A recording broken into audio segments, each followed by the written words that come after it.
New Jersey. 2 days after ending a protest at a Camden County trash incinerator, the environmental group has begun a month-long bus tour of the state in an attempt to educate the public about what it calls the dangers of incineration. Trish DeGasperis has this report. The message that the Greenpeace tour bus will bring to dozens of towns during the month is recycle, don't incinerate. There's going to be generation after generation after generation. It's got to live on this planet, and if we want to keep it here, we can't keep destroying it and polluting it. The first stop on the Greenpeace tour was Mount Olive High School. County officials are proposing to build an incinerator in the area. Many students here were already familiar with the controversial issue. I hate it. I basically want to do anything I can to stop it. Incineration is not the solution to the garbage crisis. Incineration pollutes the air. It leaves behind a highly toxic ash, which is landfill. Then again, it doesn't solve the landfill problem. It only perpetuates it. Right now, there are 2 incinerators operating in the state in Warren and Gloucester counties. There are 2 others being built and permits for several more.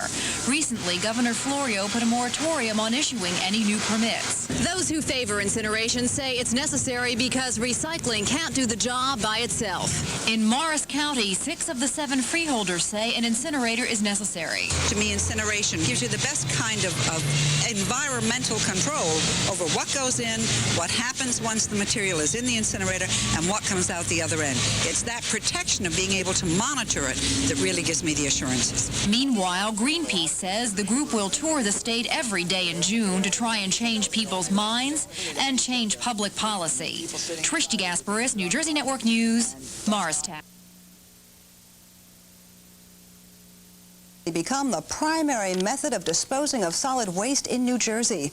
That, according to a preliminary report from a special task force on solid waste appointed by Governor Florio earlier this year. As Mary Cummings tells us, if adopted, the recommendations could derail the current trend of building incinerators to burn waste. The report sets a goal: 60% of New Jersey's solid waste stream recycled by 1995. Compiled by a special task force laboring since April to take a comprehensive look at the state's waste disposal system, its conclusions could eventually mean incinerators in the making are scrapped, or at least rethought. A majority of the waste can be recovered in a non-burn, non-incineration type way. What we've tried to do is to reverse the approach that we've had in this state for the last 10 or 15 years, which is to build incinerators first. We should be dealing with those disposal systems as the last resort, not the first resort. During the Kane administration, each county was required to come up with its own solid waste disposal plan. The majority chose incineration.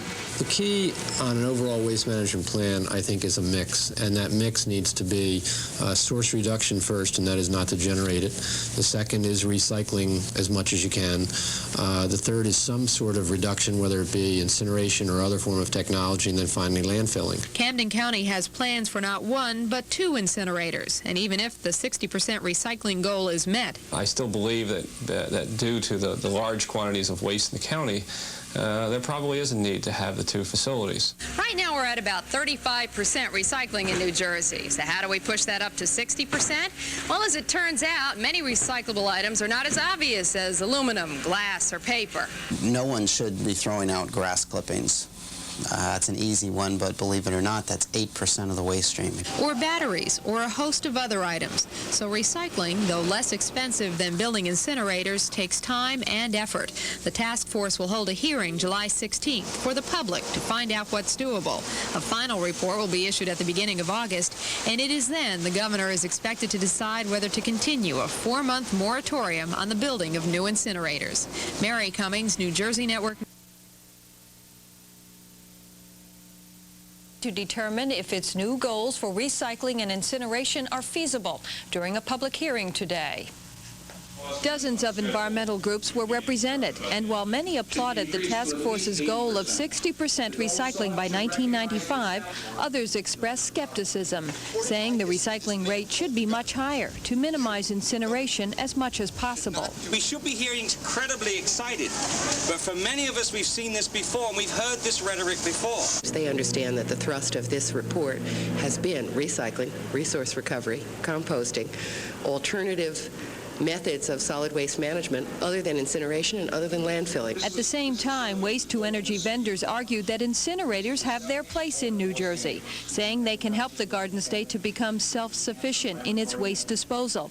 However, the task force is not leaning in that direction. One of the things we certainly are looking at is minimizing incinerations.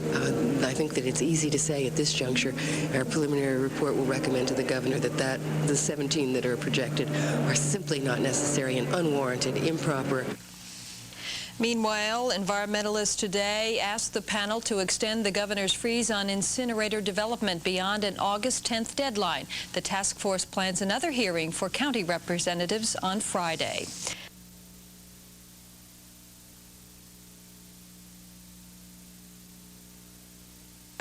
That's all coming up next.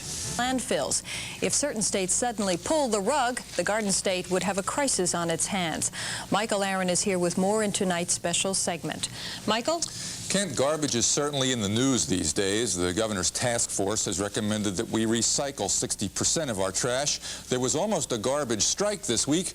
Now there's a little flare-up between the states over out-of-state dumping, and Governor Florio was in Washington today trying to douse it. This is the sign outside Groves Landfill in Lower Bucks County, Pennsylvania. Trucks whiz by here all day, many of them coming from New Jersey. They deposit their wastes here on this mountain of garbage. Once upon a time, New Jersey was a net importer of garbage from other states. But about 4 years ago, we became an exporter. Where there were once 400 landfills in operation in New Jersey, today there are just 10. We've closed 390. We're sending more than 50% of our residential trash out of state to Pennsylvania, Ohio, West Virginia, and Indiana at almost double the cost of in-state disposal. But for now, there are no alternatives. Recycling is only up to about 15% of the household waste stream, though a gubernatorial task force thinks we could do better. Incineration of garbage is just beginning and is highly controversial. But pressure is rising in some of the states that receive New Jersey's garbage to stop taking it. Here in Pennsylvania, for example, Governor Casey has decreed that no more than 30% of the trash that comes into landfills like this one can come from out of state. And that sentiment has arrived in Congress. Indiana Senator Dan Coates has introduced a bill giving states the right to ban out-of-state garbage, or at least levy higher fees on it. Traditionally, the courts have held that garbage flow is part of interstate commerce and therefore immune to state restrictions. New Jersey's top elected officials lined up against the bill. Let me be quite frank with you. An absolute ban on the export of municipal solid waste, if that were to become a law today, it would create very serious problems for New Jersey. Proposals to allow states to ban solid waste are unfair. Until 1988, New Jersey took in a lot more garbage than it shipped out. Our landfills are full of out-of-state garbage. I don't know what the square footage or square mileage is of New Jersey, but I don't think it's reasonable to say that there is no space left in New Jersey to site a new landfill. Coates is particularly irked that Governor Florio has put a freeze on new incinerator construction while he comes up with a new comprehensive plan. How would you feel as governor of New Jersey if we adopted the policies that New Jersey's adopting, saying we have a plan in place, we're environmentally conscious, we don't want incinerators either, we don't want to site any new landfills, therefore we'll ship all of our trash, hundreds of millions of tons of it, to New Jersey while we get our plan put in place. And that's exactly what... Let me just try to respond. Wouldn't you want the authority to ban that Indiana trash coming into New Jersey? Let me try to respond to your question just by correcting a couple of points. We've just got done siting and building some incinerators. We're in the process of siting and building state-of-the-art landfills with far more protective features than anything that anybody in this country has talked about for solid waste landfills. Coates wasn't swayed and thinks New Jerseyans understand his position. I don't think they realize that that truck drives at 700 miles in the dark of night and then dumps it in Indiana landfill the next day. If they did, I don't think they would think that's a very responsible way to treat a neighbor. What we're doing is attempting to encourage a recycling industry, and I'm suggesting that as a nation we should be doing that. And therefore arbitrary bans and border wars really are not something that's in anybody's interest. The Coates bill is probably not headed toward passage this year, but resentment in other states is building. And if it were to become law, New Jersey would have to reopen landfills we thought were all used up. Kent? Front Page New Jersey. I'm Michael Aaron, and on our front page this week, whose trash is it anyway? Indiana and other states are beginning to resent New Jersey garbage ending up in their landfills. They're threatening action. We'll look at the options. Then our analysts, Jim McQueenie and Roger Bodman, will face off on the question of how real the tax revolt is in New Jersey. Finally, we'll hear what Newark Mayor Sharp James told an audience of tax revolt enthusiasts in defense of the Florio tax plan. But first, garbage. Suddenly, it's New Jersey's most unwanted export. This is the sign outside Groves Landfill in Lower Bucks County, Pennsylvania. Trucks whiz by here all day, many of them coming from New Jersey. They deposit their wastes here on this mountain of garbage. Once upon a time, New Jersey was a net importer of garbage from other states. But about 4 years ago, we became an exporter. Where there were once 400 landfills in operation in New Jersey, today there are just 10. We've closed 390. We're sending more than 50% of our residential trash out of state to Pennsylvania, Ohio, West Virginia, and Indiana at almost double the cost of in-state disposal. But for now, there are no alternatives. Recycling is only up to about 15% of the household waste stream, though a gubernatorial task force thinks we could do better. Incineration of garbage is just beginning and is highly controversial. But pressure is rising in some of the states that receive New Jersey's garbage to stop taking it. Here in Pennsylvania, for example, Governor Casey has decreed that no more than 30% of the trash that comes into landfills like this one can come from out of state. And that sentiment has arrived in Congress. Indiana Senator Dan Coates has introduced a bill giving states the right to ban out-of-state garbage, or at least levy higher fees on it. Traditionally, the courts have held that garbage flow is part of interstate commerce and therefore immune to state restrictions. New Jersey's top elected officials lined up against the bill. Let me be quite frank with you.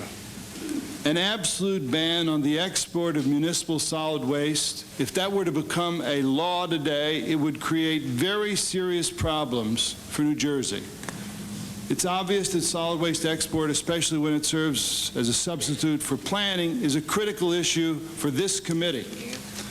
However, I would urge you to keep under consideration that waste disposal is complex and cannot and should not be considered apart from waste generation.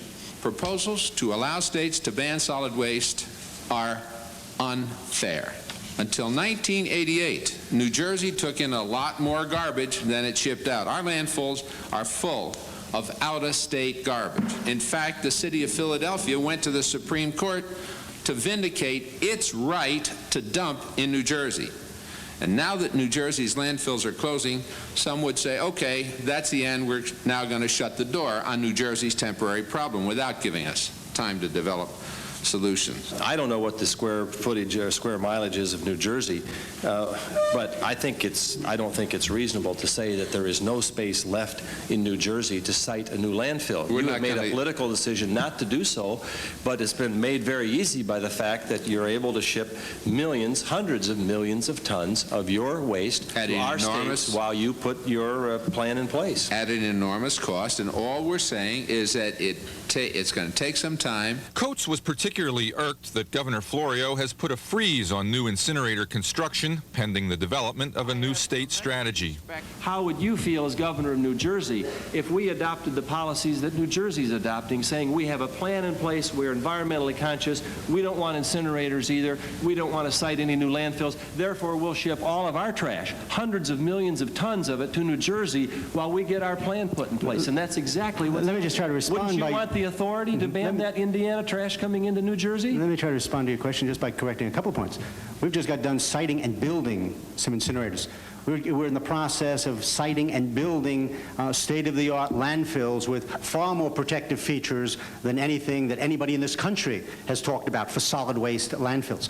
All I'm suggesting is that to meet the balance of what it is that is a multifaceted, environmentally sensible, economically sensible plan, We can't be taking away options for developing the source reduction and the waste reduction initiatives, as well as the recycling. If Coates' bill were to become law, landfills that have been closed in New Jersey for environmental reasons would have to be reopened. The governor's office, by the way, disputes the widely published estimate of 55% of state garbage going out of state, saying recycling has brought that number down to 29%.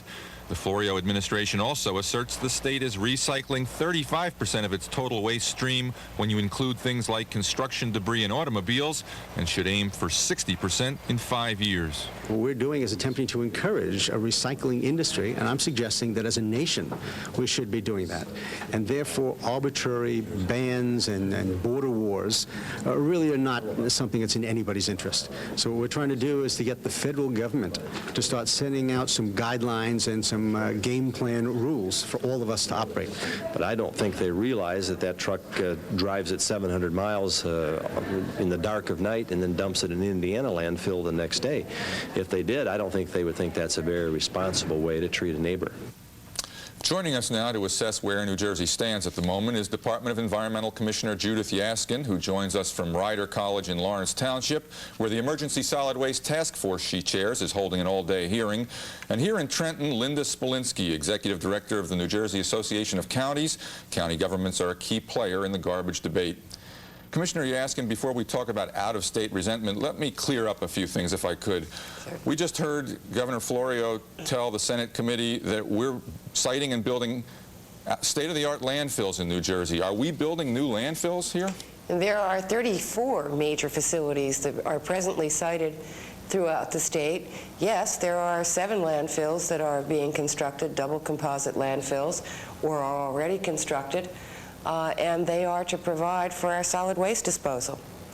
And they range in the southern part, primarily in the southern part of the state, but there are several landfills that are also sited in the north, as cited and approved. Okay, let's also clear up some numbers. What % of our garbage are we recycling right now, and what % are we sending out of state?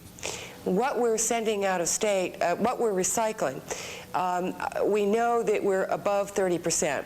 Frankly, statutorily, the counties are to report, and we're to have the recycling figures by July 1st. Not all of the counties have provided us with that documentation, so I'm not as exact as I'd like to be. What % of our household garbage are we recycling, do you think?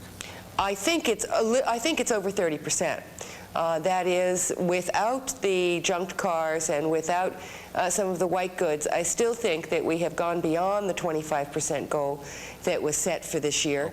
And I will have more exact figures, I hope, within 30 days. And what % of our garbage are we sending out of state? I know we're written up as the most dependent state in the nation on out-of-state landfills. What % is going out of state? I think it's about 40% of our municipal waste going out of state. And obviously Essex County is preparing to come back in as their incinerator is prepared to proceed. Camden is prepared to come back in, and we have Atlantic preparing a contract to go back out. So this is a state of flux, and as counties come on board with either landfills or facilities or recycling becomes increased, those figures fluctuate. It's interesting that Coates unfortunately has one major fact wrong. We don't ship municipal waste to Indiana. It was one of the first meetings I had as Commissioner of DEP was with Kathy Prosser of Indiana. I reviewed with her our statistics, about 79% of our waste to Pennsylvania, thereafter Ohio, thereafter Kentucky, about 1% to West Virginia, and if anything's getting to Indiana, it's clearly less than 1%. All right, let me ask you quickly, how likely is it that the Coates bill will pass? I do not have the capacity to judge the federal legislation. I think wisdom will prevail, and Governor Florio's position will be a position that will be carefully considered by the Senate. I think that we are not alone in this. In fact, I was talking to one state out west who's built 2 major landfills with a specific purpose, and they're state-of-the-art, environmentally sound, and very carefully constructed landfills, with the idea of taking California garbage, getting a host benefit, and using those funds to support education and health positions in that state. So that there are some states who actively look for this as a source of revenue and feel that they have their own plan that they can manage, construct, and create a market for this commodity, solid waste. There are other states that are looking for recycling markets. looking to build industry that will provide for recycled tires, provide for recycled paper, provide for recycling metals. So New Jersey's not alone in saying that this is not a good amendment. All right, let me turn to Linda Spolinsky and ask how county governments feel about this out-of-state resentment that's brewing and what's likely to happen in your estimation. Michael, I think that the outcome of the debate on the Coates legislation or similar types of federal initiatives will depend at least partially on the kind of signal that New Jersey sends to the rest of the country and the kind of signal that other exporting states send to exporting states. What kind of, we heard our top elected officials there complaining loudly about how it would be unfair. That seems to be a signal. What effect will that have? I don't think that the point is whether or not it is fair or unfair. I think that we in New Jersey have got to recognize that it's not simply a question of asking other states to receive our garbage and being upset when they resent having to take New Jersey garbage. The fact of the matter is that when we export our garbage to other states, we are using up the available capacity for their state, and we are jeopardizing their planning programs in their attempt to dispose of their garbage and resolve their problem within their own borders. So we are only exacerbating the potential for border wars among the states. So we have to look to solutions in-state, which is what your task force commissioner is doing, and Linda Spolinsky, you were attending the hearing this morning that the commissioner is chairing. Where are we headed? Toward a combination of incinerators and recycling and landfills? Is that it? I think it's important to emphasize the hierarchy that we've all been working on, and that is, first, we reduce the volume of waste, we reduce the amount of waste that we generate, we then recycle as much as feasible, and then we turn to incineration, and at the bottom of the hierarchy is landfilling. That is the least desirable alternative, disposal alternative in the hierarchy. I'd like to point out that county officials... By the way, can I point out that that was the hierarchy of the past? It is not the present hierarchy of the EPA. It is not my department's hierarchy at this time. What is your hierarchy? Well, the principles are to certainly emphasize. The problem was that it sounded good as a hierarchy. The problem was that incinerators were really overshadowing and driving the first two incentives. Although New Jersey did have a successful recycling program in the last years. What were the first two in that hierarchy? Source reduction. Yes. And then recycling. And the problem is that if you continue to build incinerators with minimum what are called put-or-pay provisions, that is, counties are entering into contracts that require them to produce X tons of garbage a day. If they can't produce those tons, they either pay penalties, the county pays penalties from the taxpayers, the ratepayers, or there is an operating charge for failure to meet that tonnage, or the incinerator has a right to import garbage. So where do you put it? That's counterproductive to recycling because you're in a catch-22. You're paying for a certain capacity to be burned. They must produce a certain amount of BTUs. If we overproduce capacity on incinerators, we are absolutely undermining our recycling and our resource reduction, our source reduction motivation. Let me just quickly, Michael, say, certainly source reduction, reuse, composting are issues that we want to re-emphasize. The idea of bulk packaging, reusable packaging, minimization of packaging, reduction and elimination of unnecessary packaging. That's a marketing strategy for industry. It is a consumer education issue, and really Koenig and Governor Florio, the Northeastern governors, and Governor Florio have really begun a very strong initiative in that regard. Secondly, of course, is recycling. And then our principles thus far enunciated by this task force is to minimize either reliance on incinerators or landfills, as both have environmental consequences that are very costly to maintain, to supervise, and are the least effective in terms of cost benefit and environmental impact. All right, let's hear how the counties feel about that hierarchy. I would say that county government enthusiastically supports effective programs for source reduction and for recycling. We support the task force's preliminary report, which sets a very ambitious 60% recycling goal. We believe that that can in time be achieved. We're not entirely sure that the 1995 target date is a realistic date, but we would say that the success of a very ambitious 60% recycling program will depend on the willingness of our state and certainly to a certain extent on our federal government to provide leadership in developing the necessary markets for recyclable materials. Well, aren't the counties more inclined to want to build incinerators than the state government is at this point? I don't think that counties are inclined to build incinerators purely for the sake of building incinerators. Aren't they upset with Governor Florio's pause on incinerator construction? We have enjoyed the opportunity to step back and take a hard look at where we're going with solid waste planning in the state of New Jersey. We are concerned about the pause simply because it has left open for us the question of when do we get back on the track and start moving forward with constructing the necessary disposal facilities that we will need. The task force's preliminary report is an excellent document in terms of laying out for us a strategy for recycling and source reduction. It is by and large silent on the issue of our disposal needs, and we will have 15,000 tons a day, based on the figures cited in the report, of waste to dispose of after we recycle 60%. And Michael, that's why we're going to have a second phase of our report. It's why we issued a preliminary report. It's what the governor's executive order required. It's to assess, first of all, these first two important principles, source reduction and recycling.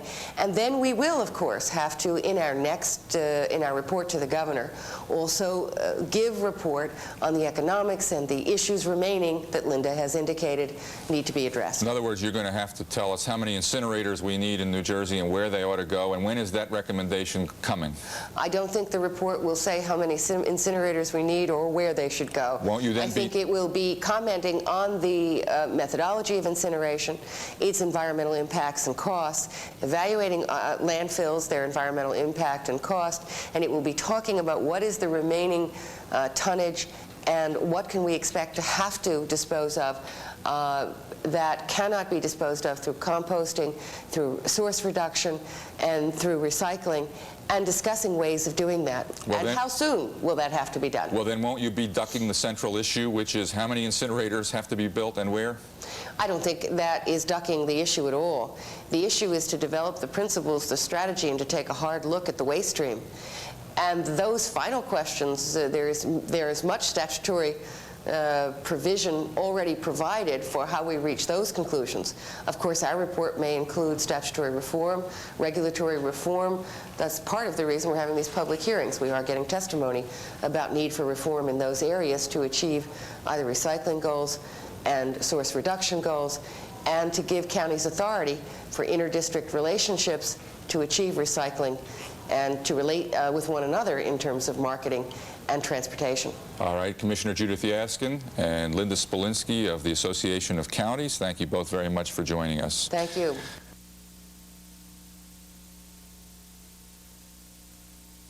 The Kane administration had proposed for burning garbage. So last April, Florio imposed a 4-month moratorium on new incinerator permits, placing the future of incineration in limbo.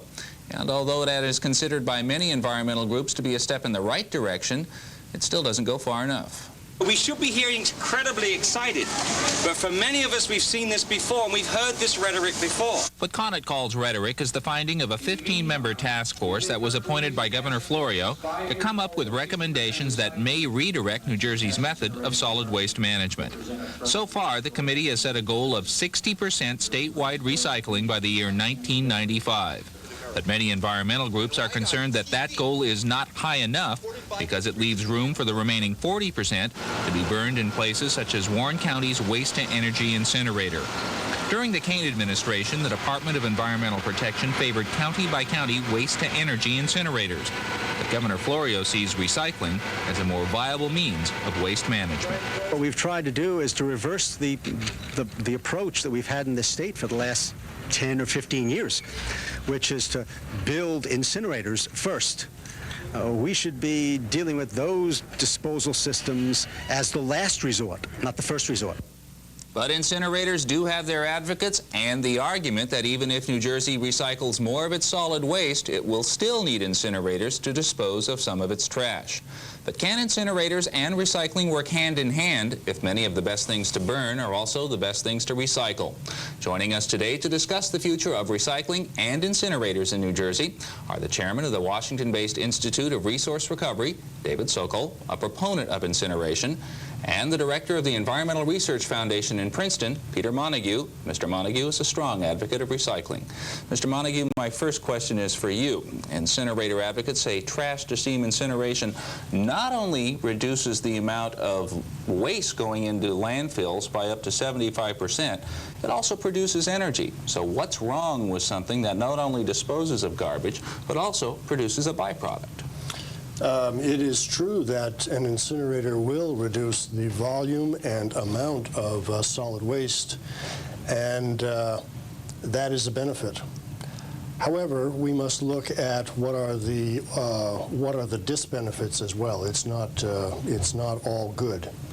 And I'm concerned that the air pollution, which is very substantial from incinerators in a state that already can't meet air quality standards for health, and I'm concerned that the ash, which is 1/3 of the original amount of the solid waste, will have to be landfilled, and it's actually more dangerous after it's been through an incinerator than it was before it went through the incinerator. In addition, incineration is the most expensive form of waste disposal, and rather than recovering resources, it actually destroys resources. There's an energy saving if you do not incinerate. All right, so let me ask Mr. Sokol about some of those points that Mr. Montague just made. As the day that we're taping this program, it's an unhealthful air day. The DEP is telling people not to go outside. The air is bad to breathe. Mr. Montague just raised the point that the incinerators create an air pollution problem, and the waste that is produced, although it's smaller, it essentially amounts to hazardous waste. What's your response? Well, Larry, we have to look at dealing with solid waste as we do all environmental issues on an integrated basis. No, it used to be in this country that we looked at issues as their air effect, their groundwater effect, or their breathing effect, but always separately. Every issue is looked at separately. You have to look at solid waste in an integrated basis. We're not opposed. The company I run, Ogden Projects, headquartered here in New Jersey, has both a recycling subsidiary and a waste energy subsidiary. The answer on the air quality issue as to whether or not you create an air quality problem with the waste energy plant can best be answered, I think, by a report recently issued by the state of Indiana for the Indianapolis Waste Energy Facility that demonstrates that by installing that facility and now operating it for 2 years, the air quality in Indianapolis is improved, not degraded. And the reason it's improved is, A, the greenhouse effect gases that are emitted from landfilling of garbage, which the greenhouse effect of a landfill far exceeds that of a waste energy plant, are offset. In addition, the amount of energy that is produced by a waste energy plant, some 600 kilowatts of power per ton of refuse, offsets fossil fuel that's used to produce that electricity. So in fact, in every location in 19 states in this country where a waste energy plant has been installed, the air effects have been demonstrated to improve, not degrade. What about the point that it leaves behind, though, a residue that is essentially hazardous waste? Well, it leaves behind a residue that Larry, you have termed and Peter have termed a hazardous waste. I would point out that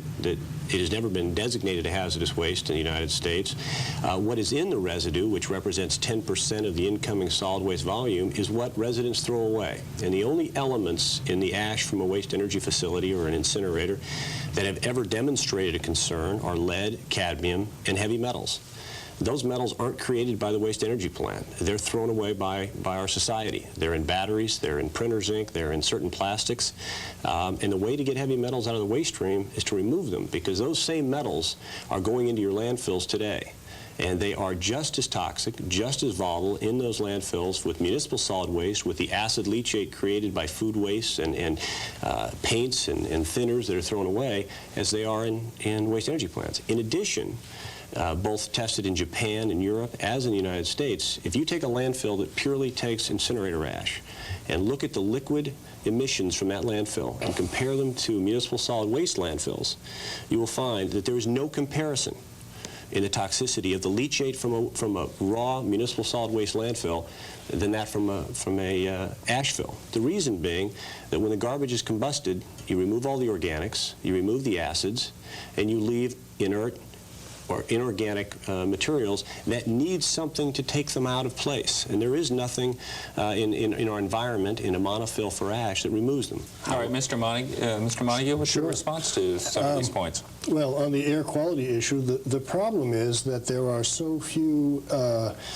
measurements actually made of air quality. We regulate only a half a dozen chemicals coming out of a facility such as an incinerator. And the measurements that have been made by the National Oceanic and Atmospheric Administration and by numerous university researchers are that there are hundreds, perhaps thousands, of carcinogenic, cancer-causing chemicals that are emitted from an incinerator stack. However, they are not regulated under either federal, state, or local law, and therefore it is possible for a gentleman like Mr. Sokol to say that air quality has been improved by the operation of an incinerator. What he means is that for those half dozen small number of chemicals that are measured, there perhaps has been a change, but there has been, in addition, an increase in hundreds of carcinogenic chemicals that weren't there to begin with. In addition, the nature of the air quality effluent, the nature of the air pollution is a serious health hazard, because the particles that get past the air pollution control device on the stack are exceedingly small in diameter and are easily drawn into the very deepest part of your lungs and are available to pass directly into your bloodstream. And so it's these fine particles that are created in exceedingly large numbers, ton quantities, several tons per year from a typical incinerator, that weren't there to begin with before the incinerator started. Okay, Mr. Sokol, I'll let him respond to that, and then we'll move on to him. Well, it's difficult to argue with purported reports of university scientists. I've referenced a report issued by the state of Indiana for the city of Indianapolis, the Air Quality Board. We did not write it, nor did we have any involvement in it, and it covers not only regulated environmental effects, but air toxics and all of the other elements out of a waste energy plant.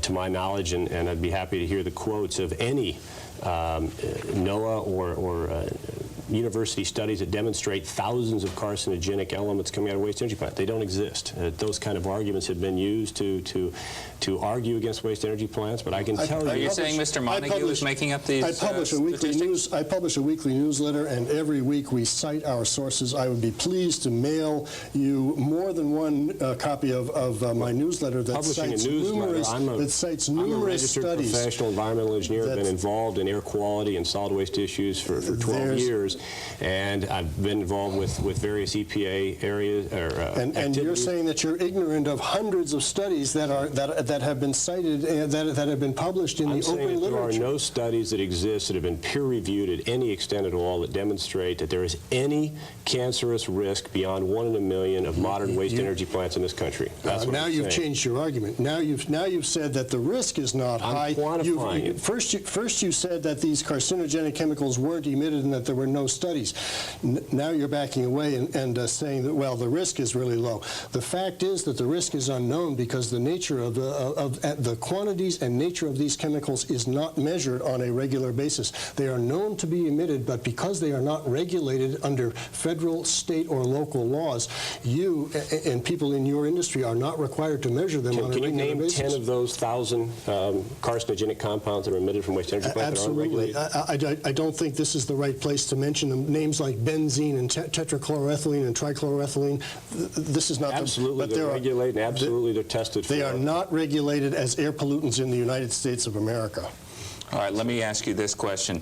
If you recycle an item, say newspapers, if you want to break them down, turn them into another paper product, if you will. Don't you then have to also attack them with chemicals? Does that not create a different sort of pollution problem?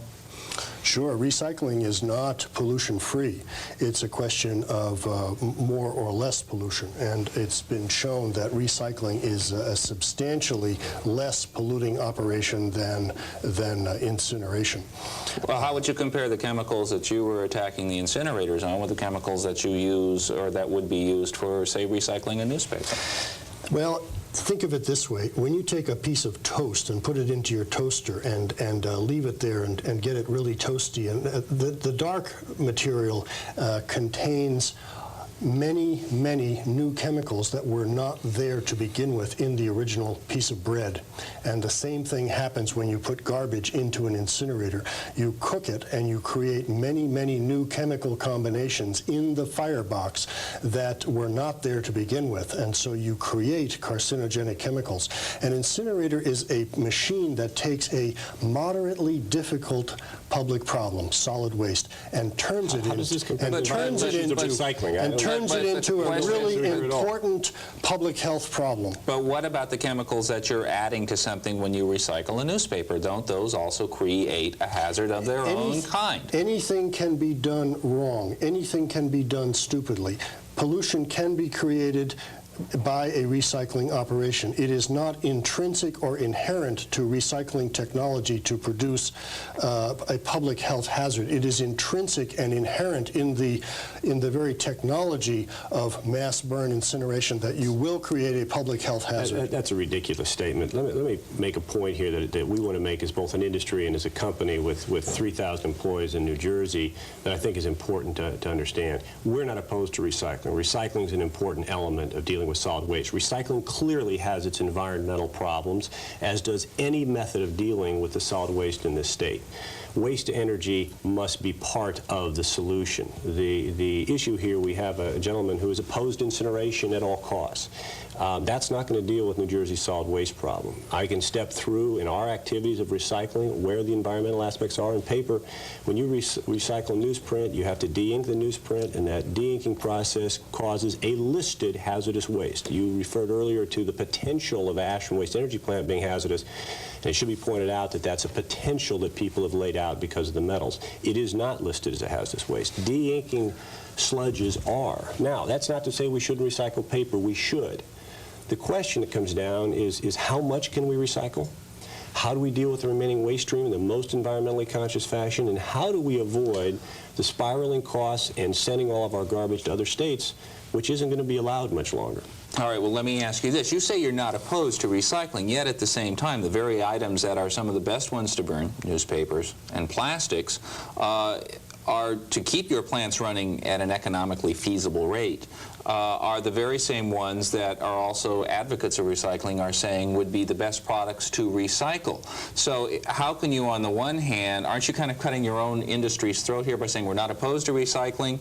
Don't incinerators work against recycling? Because if you don't recycle the product, or if they take it to the incinerators, you don't have the product. If you don't have enough product, then your plants don't run at an economically feasible rate. Absolutely not, and I guess that's where the polarization, a true environmentalist looks at a problem and solves it by utilizing the best groups of technologies available to cause a minimization of environmental effect.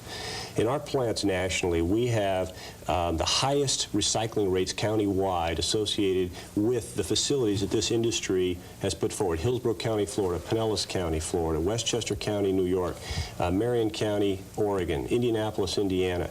Those recycling components exceed those of communities that don't have waste energy. Now, that's not true in New Jersey. That's not true in New Jersey. It has to be an integrated policy.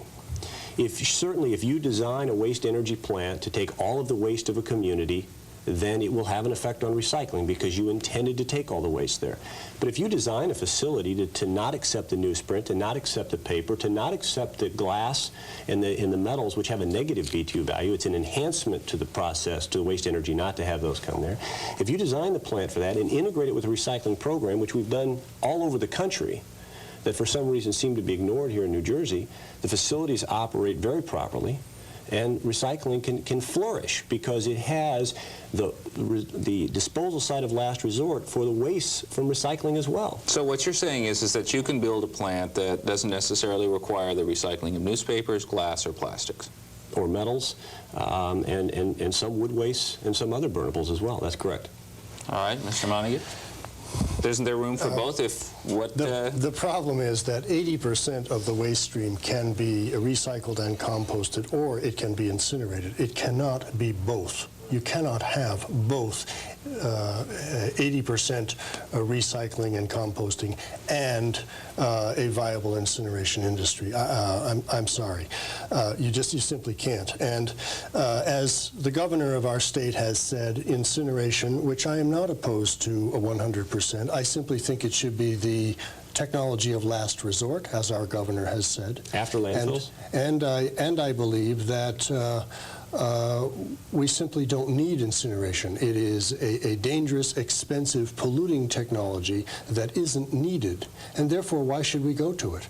As the governor said at the opening of this show, I believe, in a film clip that you showed, in the past, New Jersey started to go toward incineration as the first resort, and we had the cart before the horse. We had things wrong. Our priorities were confused. We are now getting our priorities straight, and we are starting to talk about serious advances in recycling, composting, reuse, and if at the end, after we implement those programs, it becomes clear that we still need incineration, we will not oppose incineration. However, we can't imagine that that would be the case.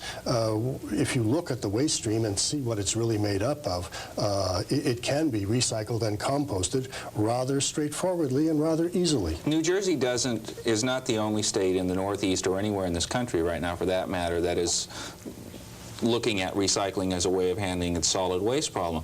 There is only so much of a market out there, though, for this product, for these products. What is going to happen to this leftover recycling product that the state probably may, or not probably, but may not be able to get rid of? The major component that we should be looking at is composting. It is the lowest tech, the cheapest, the easiest solution to solid waste, and it is it produces an eminently usable product. For the case of, so there's a large market for compost that hasn't been exploited. People are buying material from far away. What about the dozens of composting plants in the United States today that are going bankrupt? There's 3 for sale right now in bankruptcy court because they can't sell the products. The people that I talk to who are in the business don't confirm what you're telling me. People who are in the largest composting facility in the United States is in Dade County, Florida, sponsored by the county, based on pressure that was given by folks like yourselves. It's in bankruptcy. It is for sale today. They can't sell the product. There are incineration companies that are in bad financial shape too. But that doesn't. Well, Blount, for example, is trying to get out of the business. They're trying to sell all their incinerators because they see no future for the technology, as they said in the Wall Street Journal. But that's neither here nor there. The paper markets are up and down. Government can help create markets by, for example, as is happening in some states in the Northeast, for example, requiring that newspapers use at least 50% recycled news stock for printing tomorrow's morning edition. So government can take steps that will lead in the right direction and will give proper market inducements to have the right things happen. It's a question of being creative and wanting to achieve the proper goals. Larry, your point is exactly right, though, that recycling has its place. We believe, as an industry and as a corporation, that we can recycle somewhere between 30 and 50% of the waste stream. Now, that's an aggressive statement because there's one country in the world today, they've been recycling as a culture for over 100 years, and that's Japan. And they have not reached 50% recycling. And I can assure those of you that have seen and been to Japan and understand the recycling methods there, we're talking about vast cultural modifications to the American way of life. Maybe we'll get there. But that leaves at least 50%, if not 70% of the waste stream that still has to be dealt with. New Jersey has been shipping 55% of its waste stream to neighboring states. The governor of this state today is in Washington, D.C. testifying in opposition to a bill that will stop New Jersey, which is the only state in the United States that sends the majority of its waste out of its borders, to stop them from doing that. He's testifying against it. He needs time to find a solution. Well, that solution has to be an integrated approach, because we can recycle. And God bless an argument that we can set a goal to 60% recycling. That would be great. We're in favor of it, and we as an industry will make money in that regard.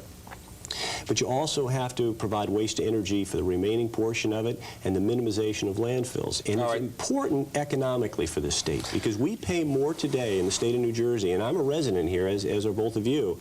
We pay more to dispose of garbage in New Jersey today than any state in the country. The policies that are going forward now of 60% recycling combined with waste energy and minimized landfilling is going to cost more. The state has not told local government how they're going to pay it. We have a cascading of new taxes in the state. And this is an environmental problem that comes with an enormous economic price tag. We've got to deal with it appropriately. We can't oppose technologies for just opposition's sake. We have to integrate it. The previous goal, I think, for the DEP under the previous administration for incinerators in the state, I believe, was 17 incinerators. Around the state. There was an idea of 21, one per county, but I think the goal was 17, or there are 17 that are in operation. What are you saying is there's no way, I think, based on what the governor said, based on what we've heard Commissioner Yaskin say in the DEP, that there are going to be 17 incinerators built in this state. So from your perspective, what is the minimum number of incinerators that New Jersey should have to make up for what it can't recycle? Well, if we look at the 14 million tons of garbage in New Jersey per year that currently the task force believes exist, and let's assume they reach a 60% recycling goal, that leaves 5 million tons of garbage to be disposed of. That will require somewhere between 12 and 14 waste energy facilities that are currently 70% way through the permitting process and sited to deal with that waste stream. That's assuming 60% reduction, recycling, and composting of the waste stream, an unprecedented worldwide percentage. And those waste energy plants will not handle all the 5 million tons. There will still be the need for landfills for some level of bypass, ash, and the residue from recyclables. That is the most aggressive national policy of any country in the world, and by far the most aggressive state in the United States. You make it sound so difficult. You know, the task force report points out that we are already in New Jersey achieving 39% recycling. If you include auto body recycling, refrigerator recycling, exactly, which are not which is the solid waste stream, which were never included in the original projections where 30% was done. So those numbers are 30. Well, you can question the numbers if you want to, but the difference between 39% and 50% is only 11%. We do not have to do very much better to reach 50%, according to the governor's task force. It seems that...